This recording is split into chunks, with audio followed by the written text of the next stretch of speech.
June 15 ಸೋಮವಾರ ಅತ್ಯಂತ ಶಕ್ತಿಶಾಲಿ ಅಧಿಕ ಜ್ಯೇಷ್ಠ ಮಾಸದ ಅಮಾವಾಸ್ಯೆಯನ್ನು ಆಚರಿಸಲಾಗುತ್ತಿದ್ದು, ಅಮಾವಾಸ್ಯೆ ಸೋಮವಾರ ಬಂದರೆ ಇದನ್ನು ಸೋಮಾವತಿ ಅಮಾವಾಸ್ಯೆ ಎಂದು ಕರೆಯುತ್ತಾರೆ. ಈ ಅಮಾವಾಸ್ಯೆಯ ಶಕ್ತಿ 1000 ಪಟ್ಟು ಹೆಚ್ಚಿರುತ್ತದೆ. ಸಾಮಾನ್ಯವಾಗಿ ಅಧಿಕ ಮಾಸವು ಪ್ರತಿ 3 ವರ್ಷಗಳಿಗೊಮ್ಮೆ ಬರುತ್ತದೆ. ಆದರೆ ಜ್ಯೇಷ್ಠ ಅಧಿಕ ಮಾಸದಲ್ಲಿಯೇ ಸೋಮಾವತಿ ಅಮಾವಾಸ್ಯೆ ಬರುವುದು ಅತ್ಯಂತ ಅಪರೂಪ. ಜ್ಯೋತಿಷ್ಯ ಶಾಸ್ತ್ರದ ಪ್ರಕಾರ ಇಂತಹ ಅಪರೂಪ ಮತ್ತು ಮಹತ್ತರವಾದ ಸಂಯೋಗವು ಸುಮಾರು 30 ವರ್ಷಗಳ ನಂತರ ಬಂದಿದೆ. ಇದೇ ದಿನ ಸೂರ್ಯನು ಮಿಥುನ ರಾಶಿಗೆ ಪ್ರವೇಶಿಸುವ ಮಿಥುನ ಸಂಕ್ರಾಂತಿ. ಅದರೊಂದಿಗೆ ಸರ್ವಾರ್ಥ ಸಿದ್ಧಿಯೋಗ ಮತ್ತು ಅಮೃತ ಸಿದ್ಧಿಯೋಗಗಳು ಒಟ್ಟಿಗೆ ಕೂಡಿ ಬಂದಿರುವುದರಿಂದ ಇದರ ಮಹತ್ವ ದುಪ್ಪಟ್ಟಾಗಿದೆ. ಹಾಗಾಗಿ ಈ ದಿನ ವಿಷ್ಣು ಸಮೇತ ಲಕ್ಷ್ಮಿ, ಶಿವನ ಆರಾಧನೆ ಹಾಗೂ ಪಿತೃಗಳ ಕಾರ್ಯ ಮಾಡಿದರೆ ದುಪ್ಪಟ್ಟು ಫಲಗಳು ಲಭಿಸುತ್ತದೆ. ಅಮಾವಾಸ್ಯೆ ತಿಥಿ ಸಮಯ ಜೂನ್ 14 ಮಧ್ಯಾಹ್ನ 12:19 ಪ್ರಾರಂಭವಾಗಿ ಜೂನ್ 15 ಬೆಳಿಗ್ಗೆ 8:23 ಮುಕ್ತಾಯವಾಗುತ್ತದೆ. ಜೂನ್ 15 ಬೆಳಿಗ್ಗೆ ಬೇಗ ಅಮಾವಾಸ್ಯೆ ತಿಥಿ ಮುಗಿಯುವುದರಿಂದ ನೀವು ಜೂನ್ 14 ಭಾನುವಾರ ಸಂಜೆ ಅಮಾವಾಸ್ಯೆ ಪೂಜೆ, ಲಕ್ಷ್ಮೀ ಪೂಜೆ ಮಾಡಬಹುದು. ಇನ್ನು ಸೋಮವಾರ ಬೆಳಿಗ್ಗೆ ಅಮಾವಾಸ್ಯೆ ಪೂಜೆಯನ್ನು ತಿಥಿ ಮುಕ್ತಾಯ ಆಗುವುದರ ಒಳಗೆ ಮಾಡಬೇಕು. ಆಗ ಅಮಾವಾಸ್ಯೆ ಸಂಜೆ ಲಕ್ಷ್ಮೀ ಪೂಜೆಯನ್ನು ಮಾಡಬಹುದು ಹಾಗೂ ಅತ್ಯಂತ ಶಕ್ತಿಶಾಲಿಯಾಗಿರುವ ಸೋಮಾವತಿ ಅಮಾವಾಸ್ಯೆ ಪೂಜೆಯ ಸಂಪೂರ್ಣ ಫಲವು ಲಭಿಸುತ್ತದೆ. ಅಮಾವಾಸ್ಯೆಯು ಸೋಮವಾರದ ದಿನ ಬಂದು ಸೋಮಾವತಿ ಅಮಾವಾಸ್ಯೆ ಬಂದಾಗ ತಮಗೆ ಗೊತ್ತಿಲ್ಲದೆ ದೇಗುಲದಲ್ಲಿ ಒಮ್ಮೆ ಕಾಗೆಗಳು ಶಿವಲಿಂಗದ ಸುತ್ತ ಪ್ರದಕ್ಷಿಣೆ ಹಾಕುತ್ತಾರೆ. ಹೀಗೆ ಪ್ರದಕ್ಷಿಣೆ ಹಾಕಿದ್ದಕ್ಕೆ ಮುಂದಿನ ಜನ್ಮದಲ್ಲಿ ಆ ಕಾಗೆಗಳು ಶಿವನ ಪ್ರಮದ ಗಣಗಳಲ್ಲಿ ಸ್ಥಾನವನ್ನು ಪಡೆದಿದ್ದಾರೆ ಎಂದು ಕಾಶಿಖಂಡದಲ್ಲಿ ಬಹಳ ವಿಶೇಷವಾಗಿ ವರ್ಣಿಸಿದ್ದಾರೆ. ಹಾಗೆಯೇ ಶಿವಪುರಾಣದಲ್ಲಿ ಒಂದು ಕಪ್ಪು ಇರುವೆ ತಿಳಿಯದೆ ಹಾಗೆ ಶಿವಲಿಂಗದ ಸುತ್ತ ಪ್ರದಕ್ಷಿಣೆ ಹಾಕುತ್ತದೆ. ಹೀಗೆ ಸೋಮವಾರ ಅಮಾವಾಸ್ಯೆಯ ದಿನ ಪ್ರದಕ್ಷಿಣೆ ಹಾಕಿದ ಆ ಕಪ್ಪು ಇರುವೆಯು ಮರು ಜನ್ಮದಲ್ಲಿ ಕಾಶಿಯ ರಾಜಕುಮಾರನಾಗಿ ಜನ್ಮ ಪಡೆದು ಭೋಗ ಭಾಗ್ಯವನ್ನು ಪಡೆದುಕೊಂಡಿತು ಎಂದು ಶಿವಪುರಾಣದ ರುದ್ರಾಧ್ಯಾಯದಲ್ಲಿ ಉಲ್ಲೇಖಿಸಲಾಗಿದೆ. ಅಂದರೆ ಕಾಗೆಗಳು ಶಿವನ ಸುತ್ತ ಪ್ರದಕ್ಷಿಣೆ ಹಾಕಿ ಶಿವನ ಪ್ರಮದ ಗಣಗಳಲ್ಲಿ ಸ್ಥಾನವನ್ನು ಪಡೆದುಕೊಂಡರು. ಕಪ್ಪು ಇರುವೆಯು ಕೂಡ ಶಿವನ ಸುತ್ತ ಪ್ರದಕ್ಷಿಣೆಯನ್ನು ಹಾಕಿ ಕಾಶಿಯ ರಾಜಕುಮಾರನಾಗಿ ಜನ್ಮ ಪಡೆಯಿತು. ಇದರ ಅರ್ಥವೇನು ಎಂದರೆ ಶಿವನಿಗೆ ಪ್ರದಕ್ಷಿಣೆ ಹಾಕಿದರೆ ಜನ್ಮಜನ್ಮಗಳ ಪಾಪಗಳು ನಿವಾರಣೆ ಆಗುತ್ತದೆ ಎಂದರ್ಥ. ಅಲ್ಲದೆ ಈ ದಿನ ಮೃಗಶಿರ ನಕ್ಷತ್ರವಿರುವುದು ಇನ್ನಷ್ಟು ವಿಶೇಷವಾಗಿದೆ. ಮೃಗಶಿರ ನಕ್ಷತ್ರವು ಪಾರ್ವತಿ ದೇವಿಯ ಜನ್ಮ ನಕ್ಷತ್ರ ಆಗಿರುವುದರಿಂದ ಸೋಮವಾರ ಬಂದಿರುವ ಈ ಅಮಾವಾಸ್ಯೆಗೆ ಅತ್ಯಂತ ಹೆಚ್ಚಿನ ಶಕ್ತಿ ಇರುತ್ತದೆ. ಈ ಅಮಾವಾಸ್ಯೆಯ ದಿನ ಆಚರಿಸುವ ಪರಿಹಾರಗಳಿಂದ ನಿಮ್ಮ ಜೀವನದಲ್ಲಿ ಶೂನ್ಯ ಸ್ಥಿತಿಯಿಂದ ಅತ್ಯುನ್ನತ ಮಟ್ಟದ ಜ್ಞಾನ ಮತ್ತು ಶ್ರೀಮಂತಿಕೆಯಲ್ಲಿ ಬೆಳವಣಿಗೆ ಹೊಂದುತ್ತೀರಿ. ಈ ಅಮಾವಾಸ್ಯೆಯ ದಿನ ಬೆಳಿಗ್ಗೆ ಸ್ನಾನ ಮಾಡುವಾಗ ಸ್ನಾನದ ನೀರಿಗೆ ಸ್ವಲ್ಪ ಉಪ್ಪನ್ನು ಸೇರಿಸಿ ಸ್ನಾನ ಮಾಡಿದರೆ ನರದೃಷ್ಟಿ, ಕೆಟ್ಟ ಕಣ್ಣಿನ ದೋಷಗಳು ಸಂಪೂರ್ಣವಾಗಿ ನಿವಾರಣೆಯಾಗಿ ನಿಮಗೆ ಉತ್ತಮ ಆರೋಗ್ಯ ಲಭಿಸುತ್ತದೆ. ಅತ್ಯಂತ ಶಕ್ತಿಶಾಲಿಯಾದ ಈ ಅಮಾವಾಸ್ಯೆಯ ದಿನ ನಿಮ್ಮ ದೇವರ ಮನೆಯಲ್ಲಿರುವ ಶಿವ ಪಾರ್ವತಿಯರ ಫೋಟೋದ ಮುಂದೆ ತುಪ್ಪದ ದೀಪವನ್ನು ಹಚ್ಚಿ ದೀಪಾರಾಧನೆ ಮಾಡಿ. ಹೀಗೆ ಮಾಡುವುದರಿಂದ ನಿಮ್ಮ ಆಸೆಗಳೆಲ್ಲವೂ ಶೀಘ್ರದಲ್ಲೇ ಈಡೇರುತ್ತದೆ. ಹಾಗೆಯೇ ನಿಮಗೆ ಅಪಾರವಾದ ಕುಬೇರ ಯೋಗವು ಒದಗಿ ಬರುತ್ತದೆ.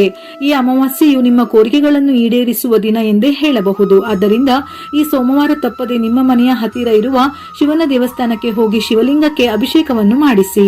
ಈ ಒಂದು ದಿನ ಶಿವಲಿಂಗಕ್ಕೆ ಅಭಿಷೇಕ ಮಾಡಿದರೆ ಸಾಕು, ನಿಮ್ಮ ಕಷ್ಟಗಳೆಲ್ಲವೂ ತಕ್ಷಣವೇ ದೂರವಾಗಿ ನಿಮಗೆ ಮತ್ತು ನಿಮ್ಮ ಕುಟುಂಬಕ್ಕೆ ತುಂಬಾ ಒಳ್ಳೆಯದಾಗುತ್ತದೆ. ಯಾರೆಲ್ಲ ಅನಾರೋಗ್ಯದ ಸಮಸ್ಯೆಗಳಿಂದ ಬಳಲುತ್ತಿದ್ದಾರೋ ಅಂತವರು ಈ ಅಮಾವಾಸ್ಯೆ ದಿನದಂದು ಹಸುವಿನ ಹಾಲಿನಿಂದ ಶಿವಲಿಂಗಕ್ಕೆ ಅಭಿಷೇಕವನ್ನು ಮಾಡಿಸಿ.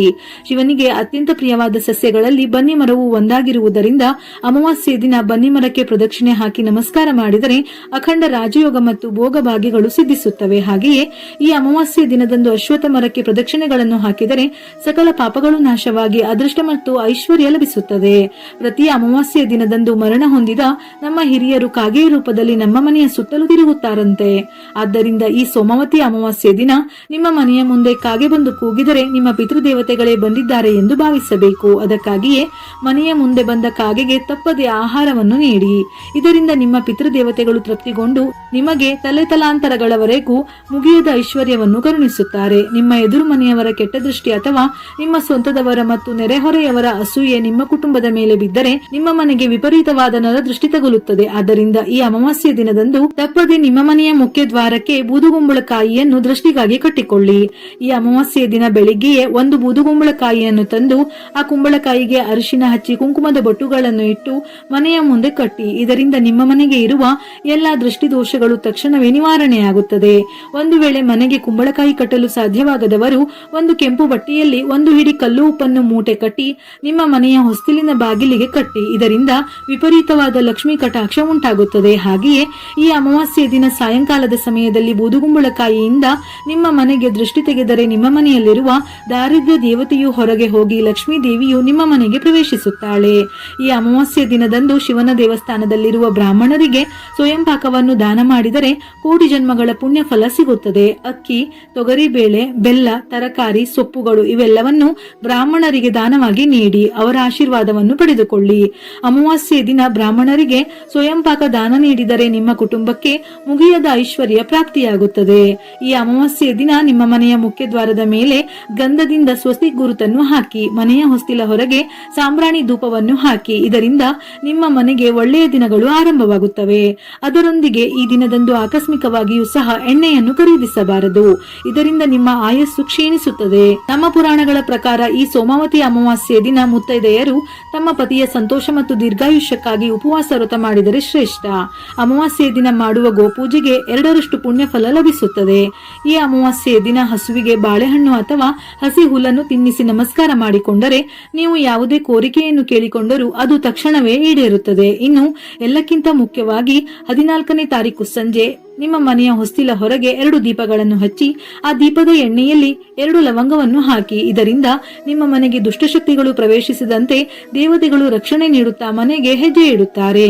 ಈ ಅಮಾವಾಸ್ಯೆ ದಿನ ಸಾಯಂಕಾಲದ ಸಮಯದಲ್ಲಿ ತುಳಸಿ ಕಟ್ಟೆಯ ಬಳಿ ದೀಪ ಹಚ್ಚಿದರೆ ತುಂಬಾ ಒಳ್ಳೆಯದು. ಅಮಾವಾಸ್ಯೆ ದಿನ ಮಾಡುವ ತುಳಸಿ ಪೂಜೆಗೆ ದುಪ್ಪಟ್ಟು ಪುಣ್ಯ ಫಲ ಲಭಿಸುತ್ತದೆ. ಈ ಅಮಾವಾಸ್ಯೆ ದಿನ ರಾತ್ರಿ ವೇಳೆಯಲ್ಲಿ ಮಹಿಳೆಯರು ಕೂದಲನ್ನು ಬಿಟ್ಟುಕೊಂಡು ಹೊರಗೆ ಅಡ್ಡಾಡಬಾರದು. ದುಷ್ಟಶಕ್ತಿಗಳ ಪ್ರಭಾವದಿಂದ ಆರೋಗ್ಯವು ಹದಗೆಡುತ್ತದೆ. ಅಮಾವಾಸ್ಯೆಯ ದಿನ ಹೊಸ ಬಟ್ಟೆಗಳನ್ನು ಧರಿಸಬಾರದು. ಹಾಗೆಯೇ ಈ ದಿನದಂದು ಯಾವುದೇ ಶುಭ ಕಾರ್ಯಗಳನ್ನು ಮಾಡಬಾರದು. ಇನ್ನು ದೂರದ ಪ್ರಯಾಣಗಳನ್ನು ಮಾಡುವುದನ್ನು ತಪ್ಪಿಸಿ. ಅಮಾವಾಸ್ಯೆಯ ದಿನ ದೂರದ ಪ್ರಯಾಣ ಮಾಡಿದರೆ ಅಪಘಾತಗಳು ಸಂಭವಿಸುವ ಸಾಧ್ಯತೆ ಇರುತ್ತದೆ. ಈ ದಿನ ಅರಳಿ ಮರಕ್ಕೆ ನೀರನ್ನು ಅರ್ಪಿಸಿ ದೀಪವನ್ನು ಬೆಳಗಬೇಕು.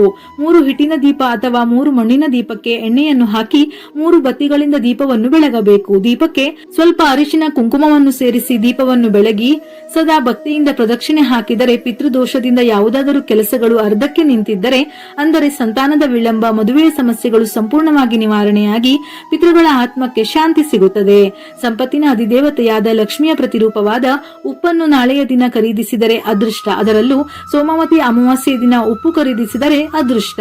ಈ ಅಮಾವಾಸ್ಯೆ ದಿನ ಲಕ್ಷ್ಮೀನಾರಾಯಣರ ಆರಾಧನೆ ಮಾಡಿದರೆ ಬಹಳ ಶ್ರೇಷ್ಠ. ಹಾಗಾಗಿ ಲಕ್ಷ್ಮೀನಾರಾಯಣ ಹೃದಯ ಪಾರಾಯಣ ಮಾಡಿ. ಅದೆಂಥದ್ದೇ ಸಮಸ್ಯೆ ಇದ್ದರೂ ಲಕ್ಷ್ಮೀನಾರಾಯಣರ ಅನುಗ್ರಹದಿಂದ ನಿವಾರಣೆ ಆಗುತ್ತದೆ. ಈ ಪಾರಾಯಣವನ್ನು 14ನೇ ತಾರೀಕು ಸಂಜೆ ಸ್ನಾನ ಮಾಡಿ ಶುದ್ಧರಾಗಿ ದೇವರ ಮನೆಯಲ್ಲಿ 1 ಲೋಟದಲ್ಲಿ ನೀರು ಮತ್ತು ನೈವೇದ್ಯಕ್ಕೆ ಬಾಳೆಹಣ್ಣು ಅಥವಾ ಡ್ರೈ ಫ್ರೂಟ್ಸ್ ಏನಾದರೂ ಇಟ್ಟು ಸಂಕಲ್ಪ ಮಾಡಿ. ಅಂದರೆ ನಿಮ್ಮ ಮನಸ್ಸಿನಲ್ಲಿರುವ ಕೋರಿಕೆಯನ್ನು ಪ್ರಾರ್ಥಿಸಿ ಪಾರಾಯಣ ಪ್ರಾರಂಭ ಮಾಡಿ.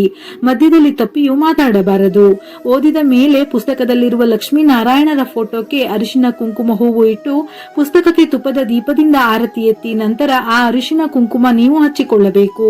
ಹೂವನ್ನು ಪ್ರಸಾದವಾಗಿ ತೆಗೆದುಕೊಂಡು ಆಗಲೇ ಇಟ್ಟಿರುವ ನೀರನ್ನು ಮನೆಯಲ್ಲಿರುವ ಪ್ರತಿಯೊಬ್ಬರೂ ಸೇವಿಸಬೇಕು. ಇದರಿಂದ ನಿಮ್ಮ ಮನಸ್ಸಿನಲ್ಲಿರುವ ಪ್ರತಿಯೊಂದು ಕೋರಿಕೆಗಳು ಈಡೇರುತ್ತದೆ. ಅದು ಉದ್ಯೋಗ, ವೈವಾಹಿಕ ಜೀವನ, ಸಂತಾನ, ಸಂಪತ್ತು ವೃದ್ಧಿಯಾಗಲು, ಸಾಲಬಾಧೆ, ಹೀಗೆ ಯಾವುದೇ ಸಮಸ್ಯೆ ಇದ್ದರೂ ನಿವಾರಣೆ ಆಗುತ್ತದೆ.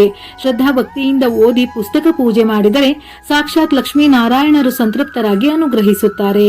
ಇನ್ನು ಗರ್ಭಿಣಿ ಸ್ತ್ರೀಯರು ಈ ಪಾರಾಯಣ ಮಾಡಿ ನಂತರ ಅಭಿಮಂತ್ರಣ ಮಾಡಿದ ನೀರನ್ನು ಕುಡಿದರೆ ಸಂತಾನದಲ್ಲಿ ಯಾವುದೇ ಸಮಸ್ಯೆ ಇದ್ದರೂ ನಿವಾರಣೆಯಾಗಿ ಉತ್ತಮ ಆರೋಗ್ಯವಂತ ಸಂತಾನವಾಗುತ್ತದೆ. ಹಾಗಾಗಿ ಈ ಪಾರಾಯಣ ಮಾಡಿ ನಿಮಗೆ ಬಹಳ ಒಳ್ಳೆಯದಾಗುತ್ತದೆ. ಸೋಮಾವತಿ ಅಮಾವಾಸ್ಯೆ ದಿನದಂದು ಸ್ನಾನ ದಾನ ಮಾಡಿದ ನಂತರ ಸಂಜೆ ಈಶಾನ್ಯ ಮೂಲೆಯಲ್ಲಿ ಹಸುವಿನ ತುಪ್ಪದ ದೀಪವನ್ನು ಬೆಳಗಿಸಿ ದೀಪದ ಬತ್ತಿ ಕೆಂಪು ಬಣ್ಣದ್ದಾಗಿರಬೇಕು ಎಂಬುದನ್ನು ನೆನಪಿನಲ್ಲಿಡಿ. ದೀಪ ಹಚ್ಚಿದ ನಂತರ ಕನಕದಾರ ಸ್ತೋತ್ರವನ್ನು ಪಠಿಸಿ ಅಥವಾ ಕೇಳಿ. ಈ ಪರಿಹಾರದಿಂದ ಲಕ್ಷ್ಮೀ ದೇವಿಯು ಸಂತುಷ್ಟಳಾಗುತ್ತಾಳೆ. ಎಂದಿಗೂ ಹಣದ ಕೊರತೆ ಇರುವುದಿಲ್ಲ. ಲಕ್ಷ್ಮೀ ದೇವಿಯ ಆಶೀರ್ವಾದ ಪ್ರಾಪ್ತಿಯಾಗುತ್ತದೆ. ವಿಡಿಯೋ ಇಷ್ಟ ಆಗಿದ್ದಲ್ಲಿ ಮರೆಯದೆ ಲೈಕ್ ಕೊಟ್ಟು ನಿಮ್ಮವರಿಗೆ ಶೇರ್ ಮಾಡಿ. ಇದೇ ರೀತಿಯ ಮನಮುಟ್ಟುವ ಉಪಯುಕ್ತ ಮಾಹಿತಿಗಳಿಗಾಗಿ ಮತ್ತೆ ಭೇಟಿಯಾಗೋಣ.